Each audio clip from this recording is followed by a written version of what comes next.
নমস্কার বন্ধুরা, কেমন আছো সবাই? আজ বানাবো সবুজ পরোটা।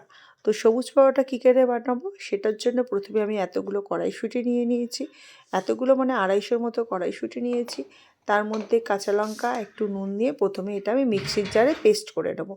তারপর আমি এর মধ্যে দেবো সুজি আর দেবো সামান্য জল দিয়ে কিন্তু এটাকেও আমি মিক্সির জারে ভালো করে পেস্ট করে নেবো।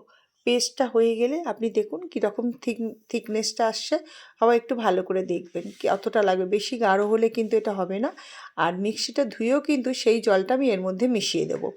আর দেবো এতে 1 চামচের মতো ময়দা, আপনারা চাইলে কিন্তু আটাও মেশাতে পারেন, আমি ময়দা মিশিয়ে নিয়েছি। আর দিয়েছি 1 চামচের মতো খাবার সোডা, এটাও অপশনাল, আপনারা মেশাতেও পারেন নাও মেশাতে পারেন। তবে এটা করার পর কিন্তু 10 মিনিটের মতো রেখে দিতে হবে, তারপরেই কিন্তু আপনি শুরু করতে পারবেন রান্নাটা। আমি এদিকে তাওয়া বসিয়ে তার মধ্যে একটু তেল দিয়ে চারদিকটা মাখিয়ে দিয়েছি, একটু জল ছিটিয়ে দিলাম, দেখলাম গরম কতটা হয়েছে। এবার এই যে মিক্সটা করেছি এটা তাওয়ার মধ্যে আস্তে আস্তে দিয়ে দেবো। অনেকটা ধোসার মতো হবে, কিন্তু ধোসাটা যেমন মুচমুচে হয় এটা কিন্তু এই রকম হবে না, এটা একটু নরম হবে, রুটির মতো, মানে আমরা অনেক সময় গোলা রুটি করি না, ওই টাইপের হবে, কিন্তু খেতে খুব ভালো হয়।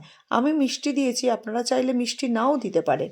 দেখুন এক পিঠটা হয়ে গেছে, হয়ে গেলে কিন্তু দেখুন চারপাশ থেকে ছেড়ে এসছে। এবার আমি কিন্তু এটা আস্তে আস্তে উল্টে দেবো, আপনারা দেখলেও বুঝতে পারবেন যখন উল্টাবো যে এটা কতটা নরম হয়েছে, কিন্তু এটা ভাঙবে না। দেখুন সুন্দরভাবে উল্টে গেল।